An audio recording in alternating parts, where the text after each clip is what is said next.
yang menindas kebenaran dengan kelaliman. Roma pasal 1 ayat 18-25. Sebab murka Allah nyata dari surga atas segala kefasikan dan kelaliman manusia yang menindas kebenaran dengan kelaliman. Karena apa yang dapat mereka ketahui tentang Allah nyata bagi mereka, sebab Allah telah menyatakannya kepada mereka. Sebab apa yang tidak nampak daripadanya, yaitu kekuatannya yang kekal dan keilahiannya, dapat nampak kepada pikiran dari karyanya sejak dunia diciptakan, sehingga mereka tidak dapat berdalih. Sebab sekalipun mereka mengenal Allah, mereka tidak memuliakan Dia sebagai Allah atau mengucap syukur kepadanya. Sebaliknya, pikiran mereka menjadi sia-sia dan hati mereka yang bodoh menjadi gelap. Mereka berbuat seolah-olah mereka penuh hikmat, tetapi mereka telah menjadi bodoh. Mereka menggantikan kemuliaan Allah yang tidak fana dengan gambaran yang mirip dengan manusia yang fana, burung-burung, binatang-binatang yang berkaki 4, atau binatang-binatang yang menjalar. Karena itu Allah menyerahkan mereka kepada keinginan hati mereka akan kecemaran, sehingga mereka saling mencemarkan tubuh mereka. Sebab mereka menggantikan kebenaran Allah dengan dusta dan memuja dan menyembah makhluk dengan melupakan penciptanya yang harus dipuji selama-lamanya. Amin. Kepada siapa murka Allah dinyatakan? Kita bisa melihat bahwa Rasul Paulus memberitakan Injil yang sama dengan Injil yang kita beritakan. Kepada siapakah murka Allah dinyatakan? Penghukuman Allah dinyatakan kepada orang-orang berdosa yang menindas kebenaran dengan kelaliman, yaitu kepada mereka yang memiliki dosa dan menutupi kebenaran dengan pemikiran mereka sendiri. Rasul Paulus dengan jelas mengatakan bahwa murka Allah dinyatakan pertama-tama kepada mereka yang menutupi kebenaran dengan kelaliman. Mereka akan dihukum oleh Allah. Murka yang seperti apakah murka Allah itu? Murka Allah akan membuang tubuh dan roh mereka ke neraka. Kita tidak boleh berpikir bahwa hanya tubuh yang akan dihukum karena manusia juga memiliki roh. Karena itu, Allah akan menghukum baik tubuh dan juga roh. Ada orang-orang yang menutup kebenaran Allah dengan pemikiran duniawi mereka sendiri. Mereka adalah orang-orang yang menentang kebenaran, memiliki dosa. Murka Allah dan penghukumannya dinyatakan kepada mereka yang memiliki dosa mengeraskan hati yang tidak takut kepada Allah. Rasul Paulus berkata di dalam Roma pasal 1 ayat 17, orang benar akan hidup oleh iman. Ia juga mengatakan bahwa penghukuman dan murka Allah dinyatakan kepada mereka yang menutupi kebenaran dengan dosa-dosa mereka. Orang yang tidak percaya berada di bawah murka Allah. Allah memberikan kebenaran keselamatan kepada dunia. Kebenaran dan kasih Allah merembes ke dalam dunia. Karena itu, tidak ada alasan untuk tidak tahu akan kebenaran dan kasih Allah. Allah akan menghukum mereka yang tidak percaya kepada Injil kebenaran dan yang menentangnya. Mari kita berpikir mengenai orang-orang yang tidak menerima kasih dari Injil yang benar.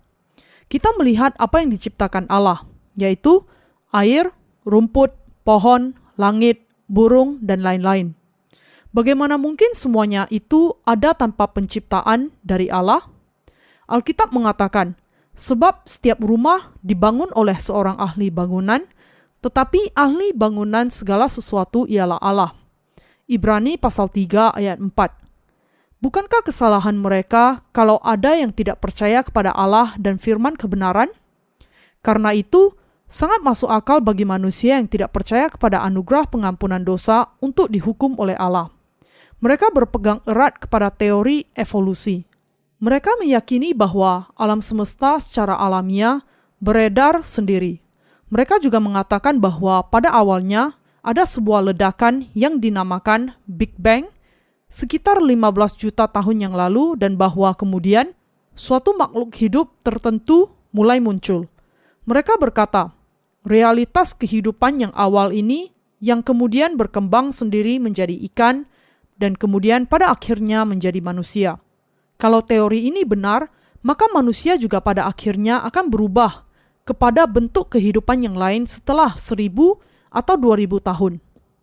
Sebab apa yang tidak nampak daripadanya, yaitu kekuatannya yang kekal dan keilahiannya, dapat nampak kepada pikiran dari karyanya sejak dunia diciptakan sehingga mereka tidak dapat berdalih.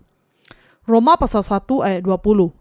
Manusia menyangkal dan menolak Allah, meskipun mereka bisa dengan jelas melihat kepada keajaiban dan misteri alam semesta. Orang yang tidak percaya berada di bawah murka Allah. Banyak orang tidak memuliakan Allah atau merasa bersyukur sehingga mereka menjadi sia-sia dalam pemikiran mereka. Hati mereka yang bodoh digelapkan, menganggap diri bijaksana, mereka menjadi bodoh dan mengubah kemuliaan Allah dengan patung dari manusia, burung, binatang berkaki 4, dan makhluk merayap yang cemar. Hukuman Allah tentu saja menantikan orang-orang yang demikian.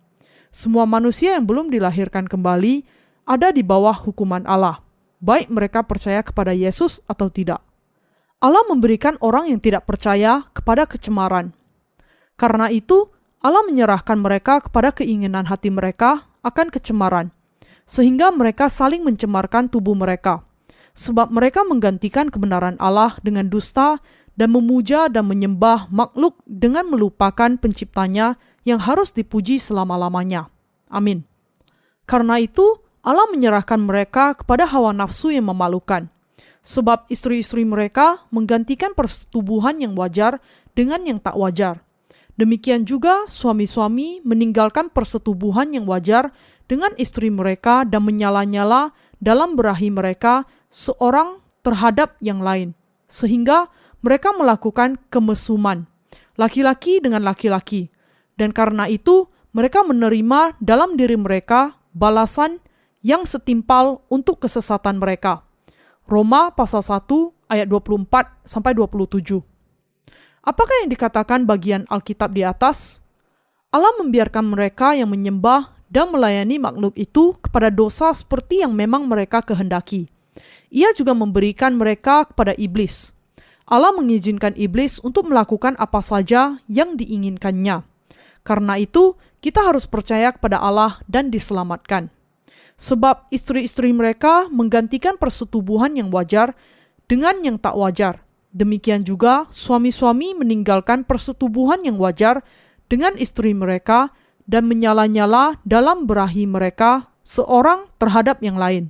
Ini seperti penyangkalan akan Allah dan yang menyebabkan timbulnya AIDS. Allah memberikan sarana yang wajar. Seorang laki-laki harus hidup dengan wanita. Namun, kenyataan bahwa laki-laki memiliki hubungan dengan laki-laki dan wanita dengan wanita menunjukkan bahwa mereka menyangkal sarana yang wajar yang diberikan oleh Allah. Surat Roma ditulis sekitar 1900 tahun yang lalu. Rasul Paulus memprediksikan bahwa mereka yang meninggalkan cara yang wajar dalam hal seks, mereka akan membayar hukuman atas penyimpangan seksual mereka. Firman Allah bisa kita lihat kenyataannya di zaman sekarang. Kita tahu bahwa AIDS secara khusus menyerang mereka yang melakukan hubungan homoseksual. Sepenuhnya layak bagi mereka untuk membayar hukuman bagi dosa-dosa seksual mereka. Murka Allah dinyatakan terhadap orang-orang yang mengubah pemanfaatan yang wajar dari seksualitas mereka. Mereka layak menerima hukuman AIDS. Penyakit ini tentu saja disebabkan oleh ketidakpercayaan kepada Allah. Allah memberikan kepada orang yang tidak percaya pikiran yang jahat. Dengan kata lain, hal itu pastilah merupakan kutuk dari Allah. Mereka menentang kebenaran Allah. Manusia yang tidak suka untuk terus mengingat Allah di dalam pikiran mereka menjadi seperti ini. Penuh dengan rupa-rupa kelaliman, kejahatan, keserakahan, dan kebusukan, penuh dengan dengki, pembunuhan, perselisihan, tipu muslihat, dan kefasikan. Mereka adalah pengumpat, pemfitnah, pembenci Allah, kurang ajar, congkak, sombong, pandai dalam kejahatan, tidak taat kepada orang tua, tidak berakal, tidak setia, tidak penyayang, tidak mengenal belas kasihan. Sebab walaupun mereka mengetahui tuntutan-tuntutan hukum Allah, yaitu bahwa setiap orang yang melakukan hal-hal demikian patut dihukum mati, mereka bukan saja melakukannya sendiri, tetapi mereka juga setuju dengan mereka yang melakukannya. Roma pasal 1 ayat 29-32. Apa hubungannya setiap orang yang melakukan demikian dengan mereka yang melakukan kejahatan yang sama? Mereka menyetujui semuanya itu. Apa yang dilakukan oleh orang-orang yang melawan Allah kepada orang-orang benar yang menaati firman Allah? Mereka menganiaya orang-orang benar dengan berkata, "Engkau sesat." Orang-orang benar dianiaya bagi kebenaran setelah mereka percaya kepada Yesus. Mereka akan diberkati. Manusia bersimpati kepada mereka yang menyalahgunakan tubuhnya. Namun anehnya, kita melihat bahwa mereka keberatan dan melarang orang lain yang mau percaya kepada Yesus dan menjadi orang-orang benar dengan pengampunan dosa. Ini seperti hidup menjadi hamba dosa karena mereka tidak percaya kepada Allah dan tidak taat kepada firman kebenaran. Karena itu, orang yang tidak percaya dan iblis mengatakan bahwa kita tidak akan dikuduskan secara sempurna dan juga tidak akan mendapat pengampunan sempurna dari dosa meskipun mereka mengizinkan kita untuk percaya kepada Yesus. Orang yang tidak percaya dan orang-orang yang tidak taat berpikir dan mengatakan bahwa mereka harus percaya kepada Yesus sementara memiliki dosa di dalam hati supaya orang lain bisa masuk neraka. Manusia merasa lega kalau mereka percaya kepada Yesus sebagai orang berdosa. Orang-orang lain yang tidak mengenal dan tidak percaya kepada Allah, meskipun mereka adalah orang-orang Kristen, tidak menerima Allah di dalam pengetahuan mereka dan menentangnya. Mereka menentang kebenaran Allah. Mereka juga menyembah iblis dan segala dosanya. Mereka yang tidak dilahirkan kembali, meskipun mereka percaya kepada Yesus, adalah seperti itu. Ada begitu banyak orang Kristen nominal yang belum dilahirkan kembali. Mereka yang percaya kepada Yesus dengan dosa di dalam hatinya tidak taat kepada kebenaran Allah dan menentang orang Kristen yang dilahirkan kembali yang sudah menerima pengampunan dosa dan mendapatkan pengudusan dengan percaya kepada kebenaran Yesus Kristus. Mereka yang belum dilahirkan kembali menentang yang sudah dilahirkan kembali. Rasul Paulus mengatakan di dalam Alkitab bahwa murka Allah dinyatakan kepada manusia yang menindas kebenaran dengan kelaliman. Ia juga mengatakan bahwa penghukuman Allah dinyatakan dari surga kepada semua kelaliman dan kedurhakaan. Semua dilakukan sesuai dengan kebenaran. Kebenaran itu adalah bahwa Tuhan sudah menanggung segala dosa kita. Penghukuman Allah dinyatakan kepada mereka yang melawan kebenaran dan menutupinya. Kita bisa melihat melalui firman bahwa semua orang percaya yang tidak dilahirkan kembali akan dihukum olehnya. Allah akan menghukum mereka yang tidak dilahirkan kembali meskipun mereka percaya kepada Yesus. Orang-orang percaya yang tidak dilahirkan kembali seringkali membual bahwa mereka sudah dilahirkan kembali, sementara hati mereka penuh dengan kejahatan. Mereka akan masuk ke dalam neraka. Allah membuang mereka ke dalam neraka. Mereka penuh dengan kejahatan dan saling membisiki. Orang-orang berdosa yang saling membisiki untuk melawan orang-orang benar yang sudah menerima pengampunan dosa akan dihukum. Apakah Anda melihat apa yang saya maksudkan di sini? Kita harus bersimpati kepada mereka. Mereka melawan Allah dengan dosa-dosa mereka, tanpa tahu bahwa mereka sedang melawan Dia dan saling membisik. Aneh sekali bahwa mereka tidak memiliki dosa. Itu kedengaran sangat aneh.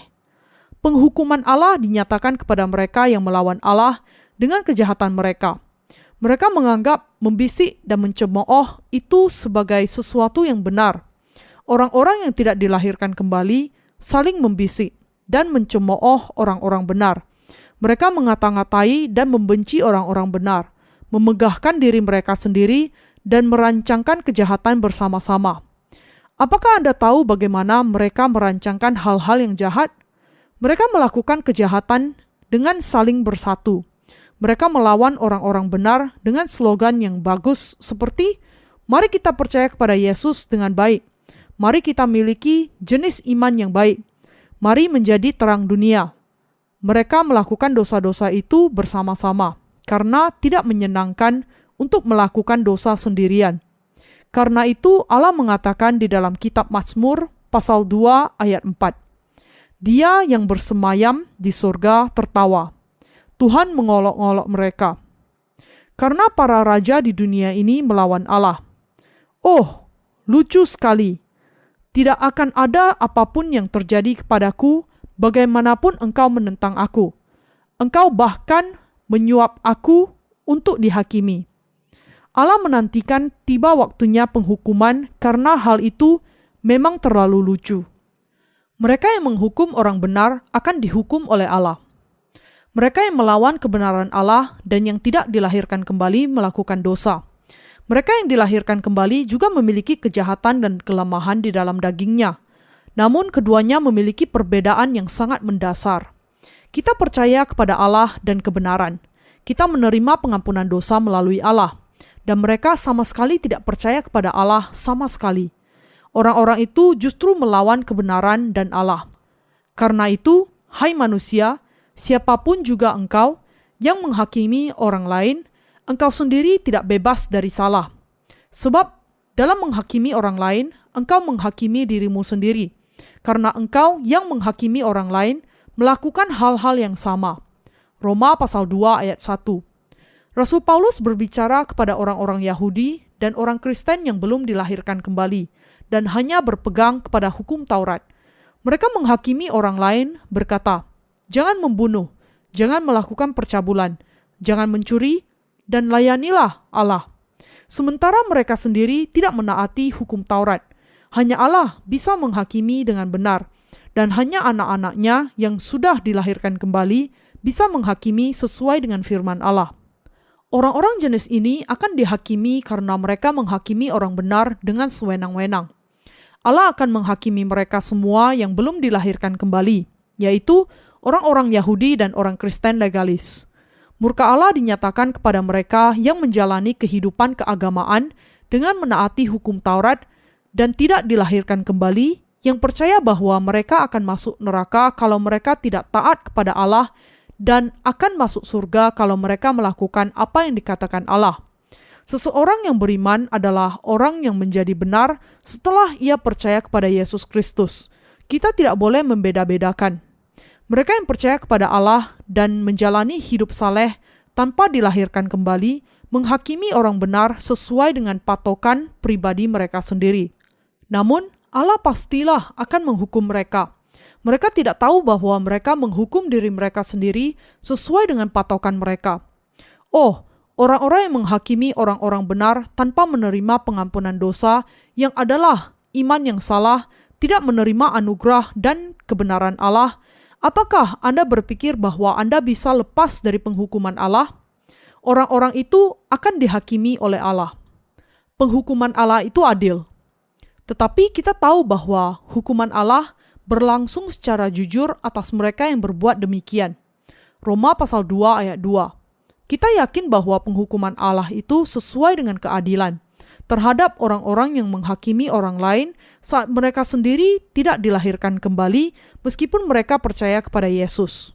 Kita harus mengerti bahwa Allah akan mengirim orang-orang itu ke neraka dan bahwa Ia akan menghakimi mereka sesuai dengan kebenarannya. Allah mengirim orang-orang berdosa ke neraka karena keadilannya itu benar, dan karena penghukuman Allah selalu tepat. Apakah seseorang masuk neraka atau tidak tergantung kepada doktrin predestinasi yang mengajarkan Allah mengasihi sebagian, tetapi membenci sebagian tanpa syarat. Allah memilih semua manusia di dalam Yesus Kristus sebelum dasar dunia diletakkan. Efesus pasal 1 ayat 4. Siapa saja yang percaya bahwa Yesus Kristus menghapus dosa, menerima pengampunan dosa. Allah merancangkan hal ini sebelumnya. Karena itu, semua yang tidak dilahirkan kembali, meskipun mereka percaya kepada Yesus, akan masuk neraka. Mereka akan masuk neraka sesuai dengan penghukuman Allah, dan ini adalah kebenaran. Penghukuman Allah yang mengirim semua orang berdosa ke neraka adalah adil. Mengapa? Karena mereka menolak keselamatan Allah dan tidak percaya kepadanya. Sangat layak untuk Dia, sesuai dengan kebenaran, mengirim mereka yang tidak dilahirkan kembali ke neraka. Ada yang akan berkata, mengapa Allah tidak mengabarkan Injil kepadaku? Benarkah? Allah mengabarkan Injil kepada Anda berulang kali. Cobalah untuk mendapatkan keselamatan dengan membuka mata Anda lebar-lebar. Ada beberapa gereja yang mengabarkan Injil di dalam dunia ini, dan Anda akan bisa bertemu dengan kebenaran kalau Anda sungguh-sungguh mencarinya. Dalam kasus saya sungguh-sungguh berusaha untuk menemukannya. Setelah memberitakan khotbah ketika saya belum dilahirkan kembali, Saya berdoa, "Oh Tuhan, saya berdosa di hadapan Allah.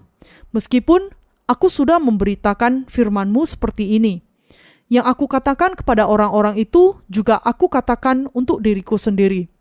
Temukan aku, selamatkan aku." Saya tidak tahu berapa banyak kali saya berusaha untuk mencoba menemukan kebenaran. Allah ingin menemukan siapa saja yang mencari Dia. Allah ingin menebus bahkan mereka yang tidak mencari Dia.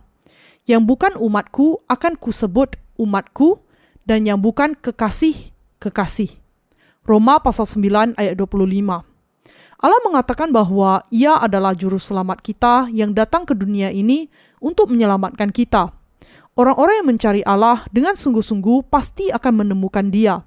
Beberapa orang tidak mencari Allah, tetapi mendapatkan kesempatan yang sangat besar untuk bertemu dengan Allah ketika para pengabar Injil datang kepada mereka dan mengabarkan Injil. Beberapa orang menjadi tertarik dengan Injil itu, tetapi beberapa yang lain tidak. Manusia yang akan masuk neraka pasti akan masuk ke sana karena mereka menolak kabar baik. Tepat sekali bagi mereka yang layak masuk neraka untuk masuk ke sana sesuai dengan kebenaran Allah. Mereka yang layak masuk kerajaan surga mencapainya dengan percaya kepada Yesus sesuai dengan diskriminasi yang adil, meskipun mereka tidak memiliki penampilan yang luar biasa. Hal itu terjadi karena penghakiman Allah yang adil. Allah tidak mengirim satu orang ke neraka dan satunya lagi ke kerajaan surga secara acak karena pilih kasihnya kepada beberapa orang. Tetapi justru Ia menghakimi sesuai dengan penghakiman yang adil dan benar. Karena itu, kita harus mengabarkan Injil. Dan engkau, hai manusia, engkau yang menghakimi mereka yang berbuat demikian.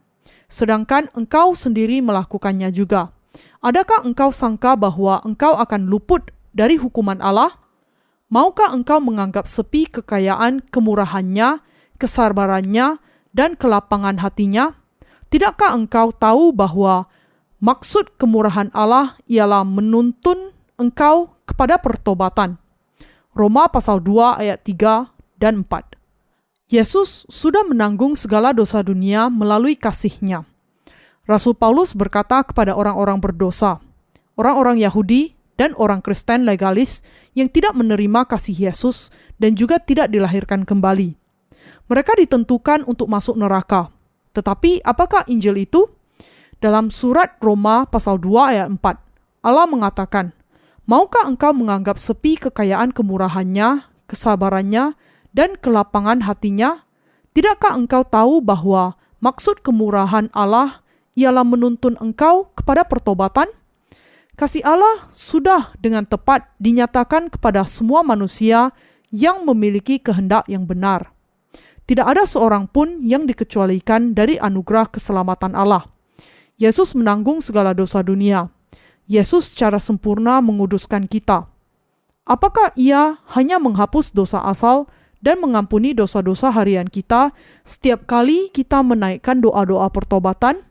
Tidak, Tuhan sudah menghapus dosa dunia sekali untuk selamanya. Namun demikian, mereka yang melawan Allah mengabaikan kebaikan dan kasih-Nya. Bagaimana saya bisa mengatakan saya tidak berdosa meskipun saya selalu melakukan dosa? Itu tidak masuk akal. Bagaimana Allah menghapus dosa saya sementara saya terus-menerus melakukan dosa meskipun Ia adalah Yesus dan Tuhan Allah?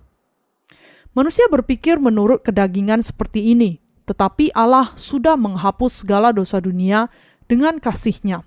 Tuhan datang ke dalam dunia dan secara sempurna menghapus segala dosa kita. Tuhan mengenal ketidaksempurnaan dan keterbatasan manusia. Daging tidak bisa tidak selalu melakukan dosa.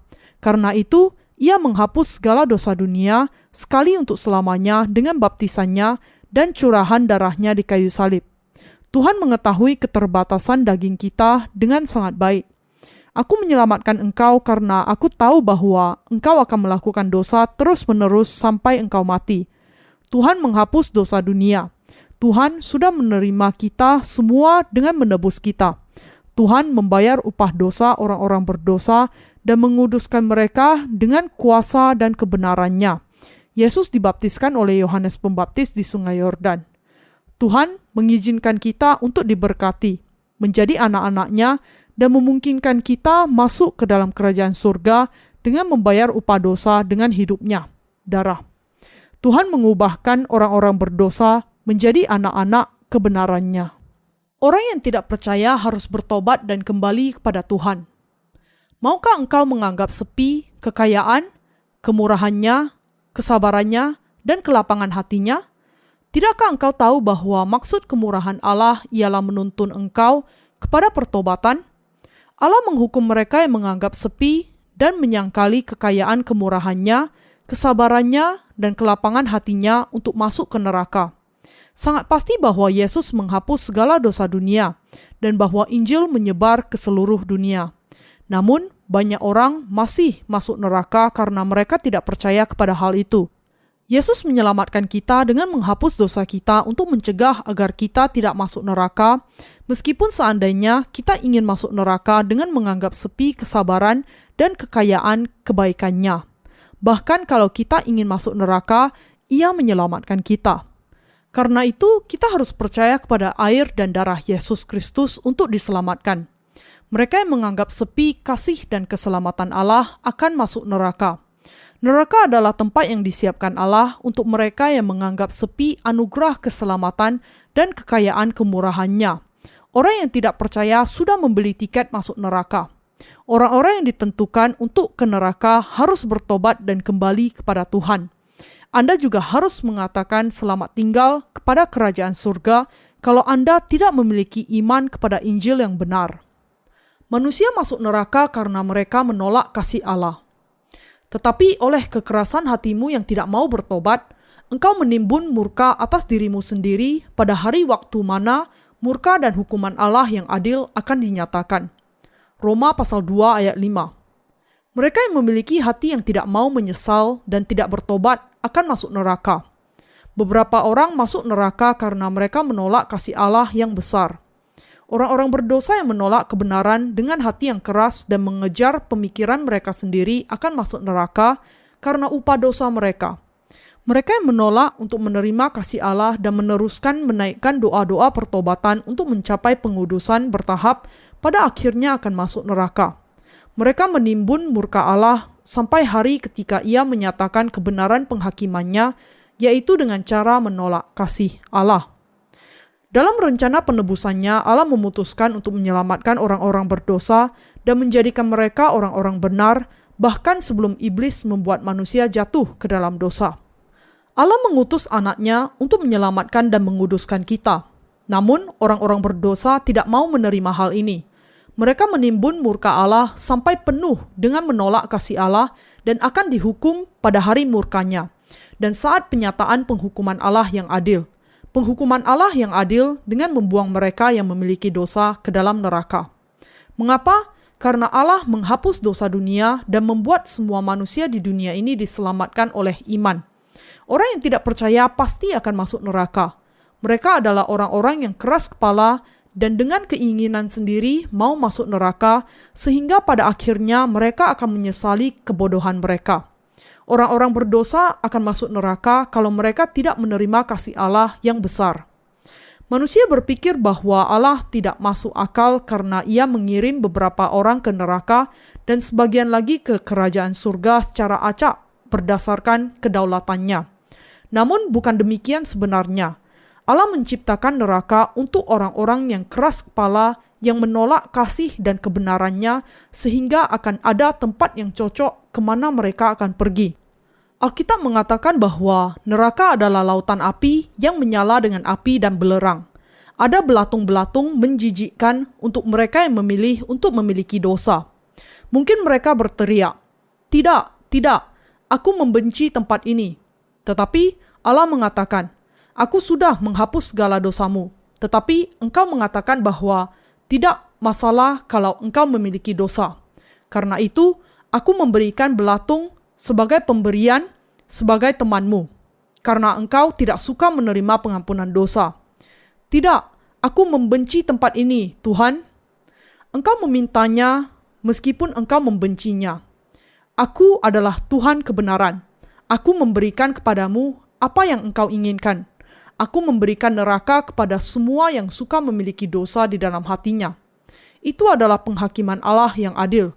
Manusia melakukan dosa saat mereka hidup di dalam dunia ini, tetapi mereka tidak boleh mengabaikan keselamatan Allah yang menghapus segala dosa dunia. Manusia masuk neraka karena mereka berkeras hati. Mereka tidak boleh keras kepala di hadapan Allah. Kita harus percaya bahwa Ia sudah menghapus segala dosa dunia. Anda harus percaya meskipun hal itu tidak kelihatan.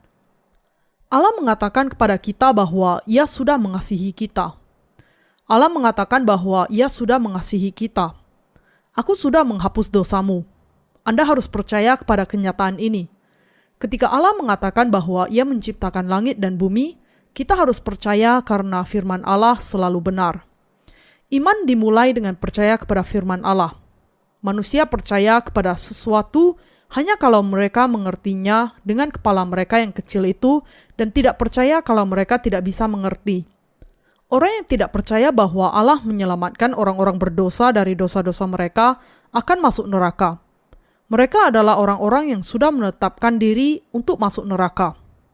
Ada seorang Kristen yang sangat berpengaruh yang pernah menyatakan di depan umum, "Saya mengakui di hadapan Allah bahwa saya orang berdosa sampai saya mati." Ia mati dan pasti akan masuk neraka. Ia berkata kepada Allah, "Aku menyatakan bahwa aku berdosa di hadapan Allah dan tidak akan pernah menjadi orang benar di hadapannya." Ia berkeras bahwa ia adalah orang berdosa sampai saat kematiannya. Ia menolak kasih dan kebenaran Allah sampai hembusan nafas terakhirnya. Kemudian Tuhan berkata, "Engkau begitu setia kepada imanmu. Layak bagimu untuk masuk neraka sesuai dengan imanmu. Aku mengirim engkau ke neraka karena orang-orang berdosa tidak akan pernah bisa masuk ke dalam kerajaan surga." Kalau saja saya percaya, orang yang mengatakan, "Saya menyatakan diri saya berdosa sampai saya mati," akan masuk neraka. Bahkan Allah tidak bisa menolong orang-orang seperti itu.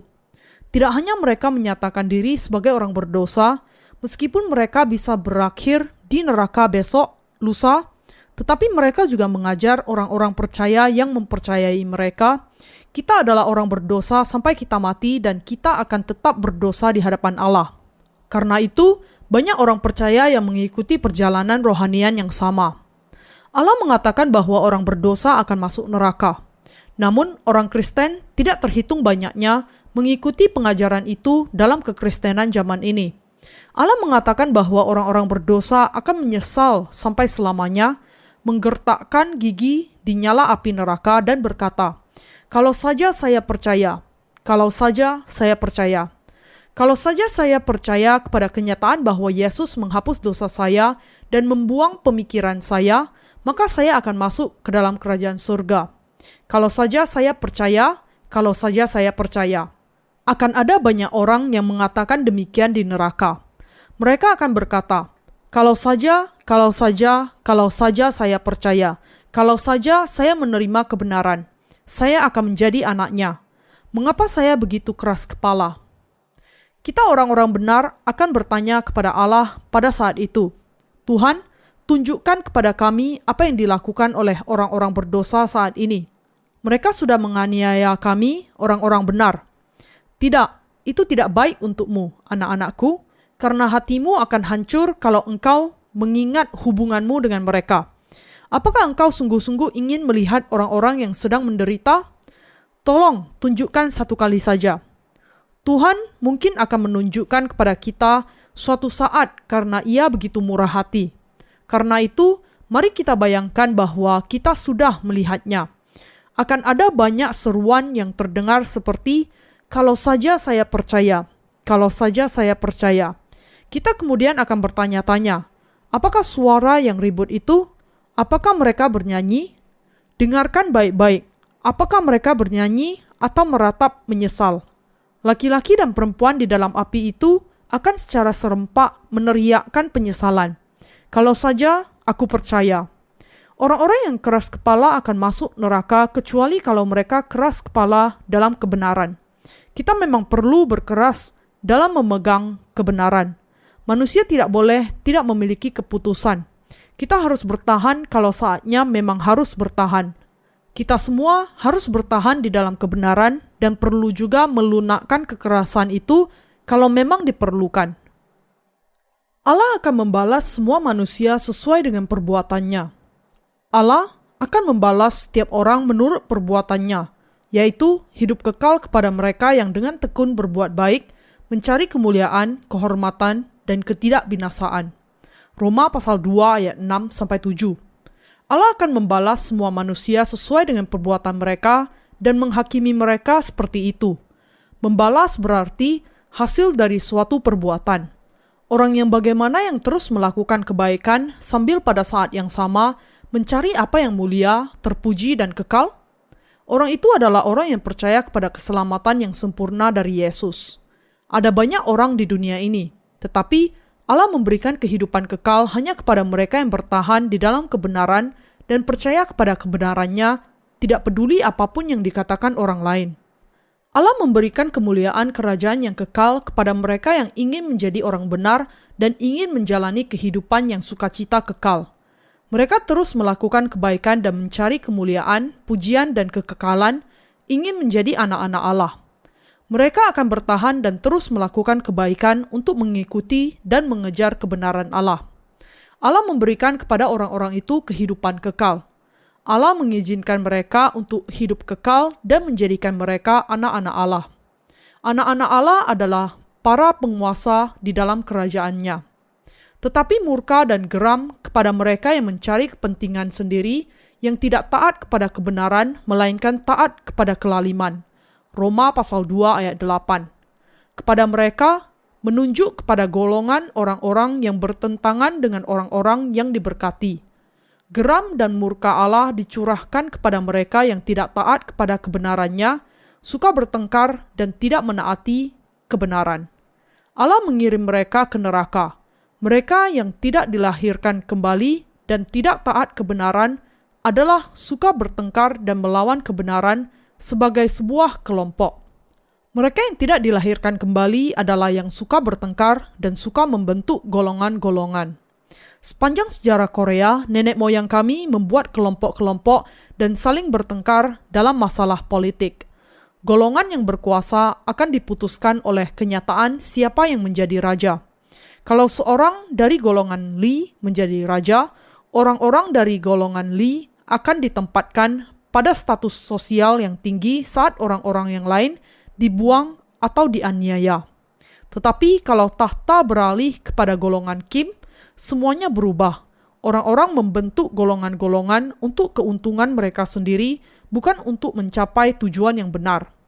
Kekristenan zaman ini mirip dengan hal itu. Mereka membentuk denominasi dan sekte. Untuk apa? Untuk tidak menaati kebenaran sebagai kelompok. Mereka mengatakan secara serempak bahwa mereka memiliki dosa, meskipun Yesus menghapus dosa dunia. Mereka berpura-pura menjadi orang benar dan diselamatkan, tetapi tidak menaati kebenaran. Mereka mengancam orang benar sebagai sesat, mengatakan bahwa diri mereka benar dengan mengatakan bahwa mereka memiliki dosa. Tuhan berkata bahwa orang-orang berdosa yang suka mengecam orang-orang benar adalah salah, dan mereka pasti akan masuk neraka. Mereka yang taat kepada kebenaran dan Allah berarti taat kepada firman Allah. Kita orang-orang benar percaya bahwa penghukuman Allah adalah sesuai dengan kebenaran. Bisakah denominasi Kristen membawa kita masuk ke dalam kerajaan surga? Kelompok-kelompok denominasi tidak bisa membawa kita ke dalam kerajaan surga. Istri saya membuat mertua saya marah sekali ketika ia mengatakan kelompok keagamaan tidak akan bisa membawa Anda ke dalam kerajaan surga. Terus terang, saya tidak mengerti mengapa ibu mertua saya marah sekali sampai sekarang karena perkataan itu. Apakah Anda pikir sebuah kelompok keagamaan bisa membawa Anda masuk kerajaan surga? Kita secara pribadi akan diselamatkan dan masuk ke dalam kerajaan surga dengan percaya kepada firman Allah. Bisakah kelompok keagamaan seperti gereja Presbyterian membawa Anda masuk ke dalam kerajaan surga? Bisakah kelompok denominasi seperti gereja baptisan membawa Anda masuk ke dalam kerajaan surga? Bisakah gereja kekudusan? Bisakah gereja Advent hari ke-7? Tidak. Kita bisa masuk ke dalam kerajaan surga hanya kalau kita percaya kepada pengampunan dosa yang disiapkan Allah bagi kita. Kita harus tinggal di dalam gereja Allah. Rasul Paulus dengan jelas memisahkan antara orang-orang berdosa yang akan masuk neraka dengan orang-orang benar yang akan masuk kerajaan surga di antara orang-orang Kristen. Injil adalah sejajar untuk siapa saja, orang-orang Yahudi dan Yunani juga. Di sini orang Yunani menunjuk kepada orang-orang bukan Yahudi dan Yahudi menunjuk kepada Israel. Allah tidak melihat penampilan luar manusia. Allah mencari seseorang yang percaya kepada firman Allah dengan hatinya. Apakah Anda percaya bahwa Yesus adalah Allah? Apakah Anda percaya bahwa Yesus adalah juru selamat kita? Kita bisa masuk ke dalam kerajaan surga hanya kalau kita percaya bahwa Yesus menanggung segala dosa dunia dengan baptisannya. Kita harus percaya kepada hal ini dan tidak menyangkalinya. Roh Kudus yang ada di dalam kita menjaga kita untuk tidak menyangkali iman kita dan menolong mengalahkan musuh kita kalau kita menghadapi bahaya. Kita harus sangat berhati-hati. Di dalam Alkitab ada perumpamaan mengenai 4 jenis tanah. Tetapi beberapa jenis tanah melambangkan orang-orang yang tidak bisa diselamatkan. Benih yang ditaburkan di tanah itu akan langsung mati begitu mereka bertunas. Hal itu sama saja dengan benih yang mati. Akibat dari keduanya sama, yaitu kematian. Lalu bisakah kita menjaga iman dengan kekuatan sendiri? Tidak. Kita bisa menjaga iman kita hanya kalau Tuhan memberikan kepada kita kekuatan untuk menahan semua masalah dan penyembuhan dari semua penyakit rohani saat kita tinggal di dalam pokok anggur yang benar. Gereja Allah adalah pokok anggur. Tuhan memberikan kepada kita berkat, kesembuhan, penghiburan, dan iman untuk menahan penganiayaan kalau kita tinggal di dalam gereja Allah. Tetapi, apa yang akan terjadi kepada kita kalau kita tidak tinggal di dalam pokok anggur? Kita akan cepat mati. Hati orang-orang benar tidak tahan terhadap serangan iblis dan akhirnya akan sakit kalau ia tidak dengan segera bergabung dengan gereja meskipun mereka memiliki banyak kemampuan dan kuasa. Apakah Anda melihat hal ini? Mereka akan secara perlahan-lahan jatuh dan menjadi semakin tidak berguna. Alkitab mengatakan, "Kamu adalah garam dunia. Jika garam itu menjadi tawar, dengan apakah ia diasinkan? Tidak ada lagi gunanya selain dibuang dan diinjak orang." Matius pasal 5 ayat 13. Bahkan, orang benar tidak akan berguna kalau mereka hidup terpisah dari gereja. Mereka bisa memancarkan terang mereka dan diberkati kalau mereka tetap di dalam gereja. Tetapi mereka kemudian dirusakkan kalau mereka hidup terpisah dari gereja dan tidak bisa mengalahkan dunia kalau mereka menyimpang ke dunia terpisah dari gereja. Berapa lama Anda bisa hidup terpisah dari gereja Allah? Bahkan para hamba Allah tidak bisa bertahan. Namun, kalau kita tetap di dalam pokok anggur itu, keluarga kita akan diselamatkan. Dan banyak orang bisa menerima pengampunan dosa melalui kita. Kemana Lot pergi setelah mengejar keinginan duniawi? Ia pergi ke Sodom. Ia hidup dengan nyaman di sana. Apa akibatnya? Alkitab mengatakan bahwa keturunan Lot tercemar. Bangsa Moab dan Amon adalah keturunan dari anak perempuan Lot. Mengapa keturunan yang menentang Allah lahir dari seorang yang benar, Lot? Itu karena ia meninggalkan gereja. Alasan mengapa saya tidak kecewa pada masa-masa sulit adalah karena Allah menetapkan gerejanya. Allah memberkati gereja di mana orang-orang benar berkumpul bersama dan menjadi gembala dan Tuhan bagi gereja untuk setiap orang kudus. Itulah janji dan jaminannya.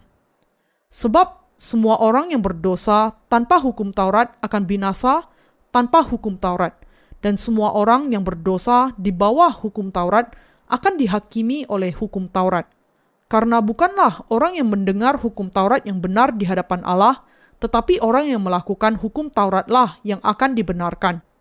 Apabila bangsa-bangsa lain yang tidak memiliki hukum Taurat oleh dorongan diri sendiri melakukan apa yang dituntut hukum Taurat, maka walaupun mereka tidak memiliki hukum Taurat, mereka menjadi hukum Taurat bagi diri mereka sendiri. Sebab dengan itu, mereka menunjukkan bahwa isi hukum Taurat ada tertulis di dalam hati mereka, dan suara hati mereka turut bersaksi, dan pikiran mereka saling menuduh atau saling membela. Roma pasal 2 ayat 12-15.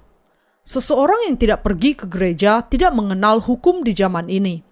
Kemudian hati nuraninya sendiri akan menjadi hukum karena ia tidak mengenal hukum. Ia melakukan kejahatan meskipun ia tahu yang benar dan salah di dalam hati nuraninya. Dan hal itu adalah dosa, dan ia harus mencari Tuhan untuk diselamatkan dari dosa. Allah menemukan siapa saja yang sungguh-sungguh ingin mencari Dia. Kita harus mencari belas kasihannya dan percaya kepadanya. Kita harus percaya kepadanya saat membuang semua kesombongan kita.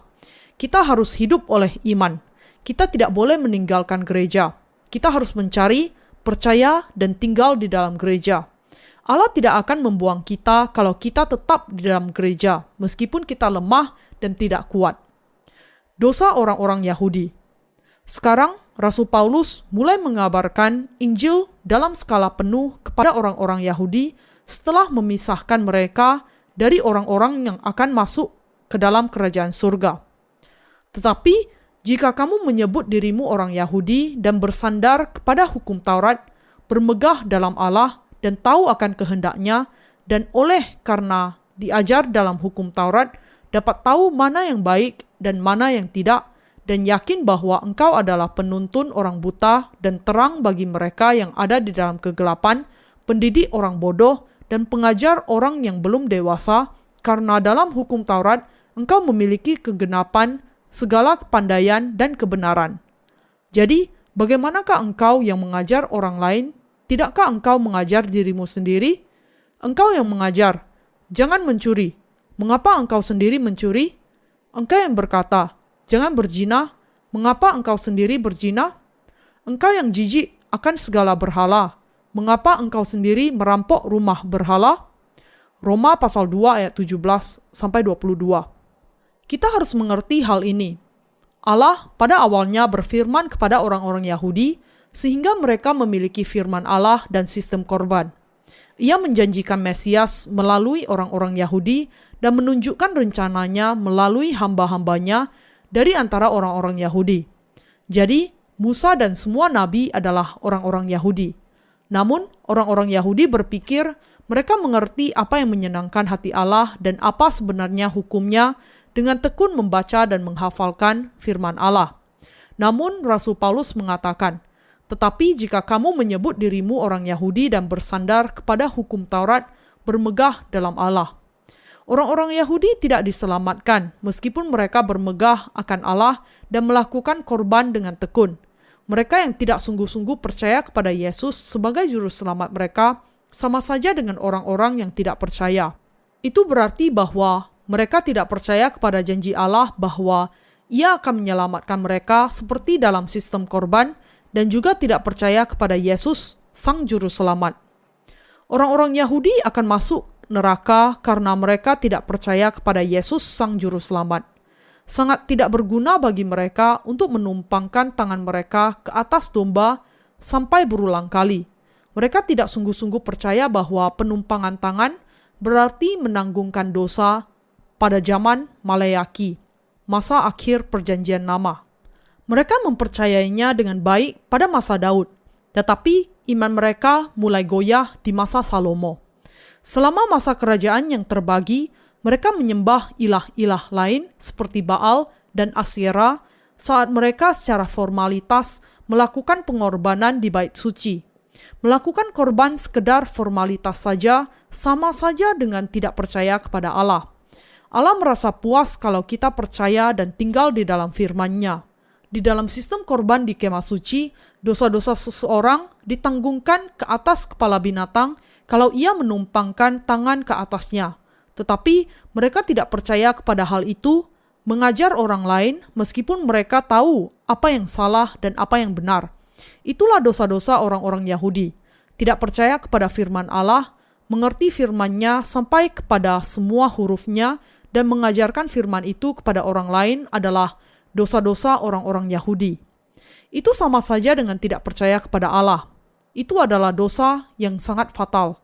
Tetapi, jika kamu menyebut dirimu orang Yahudi dan bersandar kepada hukum Taurat, bermegah dalam Allah, dan tahu akan kehendaknya, dan oleh karena diajar dalam hukum Taurat dapat tahu mana yang baik dan mana yang tidak, dan yakin bahwa engkau adalah penuntun orang buta dan terang bagi mereka yang di dalam kegelapan, pendidik orang bodoh, dan pengajar orang yang belum dewasa, karena dalam hukum Taurat engkau memiliki kegenapan segala kepandaian dan kebenaran. Paulus menunjukkan dosa-dosa ketidakpercayaan di antara orang-orang Yahudi. Percaya kepada Yesus dengan dosa di dalam hati berarti menganggap enteng Allah. Kita bisa mengaplikasikan kesalahan yang sama yang dilakukan orang-orang Yahudi dalam kehidupan orang Kristen zaman sekarang. Orang-orang Yahudi adalah sama dengan mereka yang tidak percaya bahwa Yesus sudah menguduskan mereka dengan menanggung dosa mereka. Engkau bermegah atas hukum Taurat. Mengapa engkau sendiri menghina Allah dengan melanggar hukum Taurat itu? Seperti ada tertulis, sebab oleh karena kamulah nama Allah dihujat di antara bangsa-bangsa lain. Roma pasal 2 ayat 23-24. Kalau kita percaya kepada Yesus dengan cara yang salah, berarti kita menganggap enteng nama Allah. Kalau kita tidak percaya kepada apa yang dilakukan Yesus, dan kalau kita tidak dilahirkan kembali, berarti kita menganggap enteng nama Allah. Percaya kepada Yesus tanpa dilahirkan kembali, berarti menganggap remeh Allah. Sunat memang ada gunanya jika engkau menaati hukum Taurat, tetapi jika engkau melanggar hukum Taurat, maka sunatmu tidak ada lagi gunanya. Jadi, jika orang yang tak bersunat memperhatikan tuntutan-tuntutan hukum Taurat, tidakkah ia dianggap sama dengan orang yang telah disunat? Jika demikian, maka orang yang tak bersunat tetapi yang melakukan hukum Taurat akan menghakimi kamu yang mempunyai hukum tertulis dan sunat tetapi yang melanggar hukum Taurat. Sebab yang disebut Yahudi bukanlah orang yang lahiriah Yahudi, dan yang disebut sunat bukanlah sunat yang dilangsungkan secara lahiriah. Tetapi orang Yahudi sejati ialah dia yang tidak nampak keyahudiannya, dan sunat ialah sunat di dalam hati, secara rohani, bukan secara hurufiah. Maka pujian baginya datang bukan dari manusia, melainkan dari Allah. Roma pasal 2 ayat 25-29. Kita harus menerima firman Yesus dengan hati kita. Mana yang lebih dahulu, sunat atau hukum Taurat? Mana yang ada terlebih dahulu, sunat atau hukum Taurat? Mana yang diberikan Allah kepada Israel terlebih dahulu? Sunat. Allah memerintahkan agar Abraham disunat. Abraham tidak memiliki anak kandung, meskipun ia sudah berusia 99 tahun. Namun, Allah sudah berjanji kepada Abraham ketika ia berusia 75 tahun. Allah berkata kepada Abraham, "Keluarlah, aku akan memberikan keturunan kepadamu sebanyak bintang di langit." Abraham percaya kepada firman Allah dan menunggu selama 25 tahun. Karena itu, anaknya diberikan kepadanya ketika ia berusia 100 tahun. Ia menunggu selama 25 tahun, meskipun ia merasa kecewa dan melakukan banyak kesalahan ketika berada dalam masa penantian. Allah juga berjanji untuk memberikan kepadanya dan kepada keturunannya tanah perjanjian, Kanaan, yang melambangkan kerajaan surga secara rohaninya. Setelah menjanjikan kerajaan surga, Allah mengatakan kepada Abraham dan semua laki-laki di dalam rumah itu untuk disunat. Karena itu, Abraham disunat secara daging di kulit katanya. Semua laki-laki di rumahnya melakukan ritual yang sama. Sunat adalah sama dengan iman yang dengannya kita percaya kepada Injil kebenaran. Israel menolak untuk disunat di dalam hati.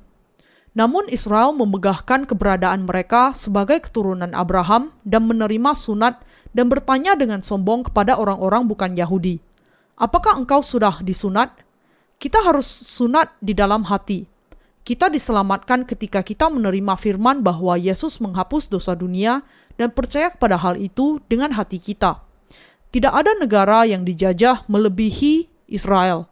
Mereka berada di dalam duka cita yang mendalam sebagai bangsa yang tidak memiliki tanah air selama hampir 2000 tahun. Allah keras kepada Israel. Mengapa? Karena mereka tidak percaya. Mereka menganggap remeh nama Allah karena mereka tidak percaya meskipun Allah mengasihi Israel dan ingin agar mereka percaya bahwa Ia menghapus dosa mereka.